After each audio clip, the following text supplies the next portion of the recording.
Thank you so much, Robert. That was fantastic. I'm glad that you ended on an empowering note. There's so much that we can do together. So, do we want to have a discussion? Does anybody have any questions? Do we want to talk about this, and where do we go from here? Rob? I thought it was a great talk, and I really agree with adding your seats in the streets. And laws or changing laws is really important. But like you said, you are preaching to the choir here. And one of those slides really caught my attention. And it was, I forget, 2030 or 2050, one of those future years. And it set out some projection of where the different regions of the earth will be.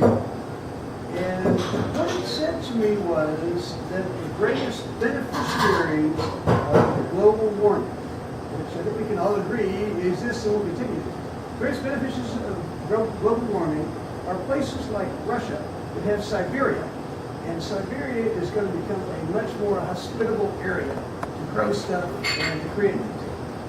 Now, one of the points you were making is we've got to have international cooperation in order to deal with this problem.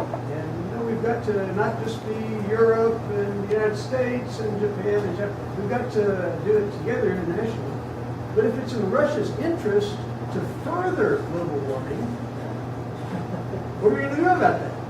Well, I think that really is a myth that it is going to benefit Russia or say Canada, this warming. Because one, in Russia the soils, the permafrost and stuff there would not be very good for anything. But it unfreezes. Yeah, when it unfreezes. I'm sorry? Okay. Sorry for you. But it's not going to be good for anything, and what's going to happen is it's going to increase more methane, which is going to increase the temperature even more. And it might be a very short-term effect that some people see this. And again, a lot of farmers and stuff seem to think, warmer temperatures are going to be this better for my crops.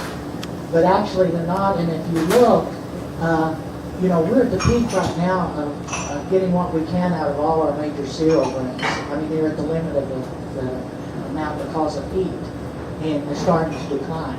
So I think that would be a false argument. Not to say that nations will not think of that, because, I've heard people say the same thing like Canada and so forth. Yeah, thank you.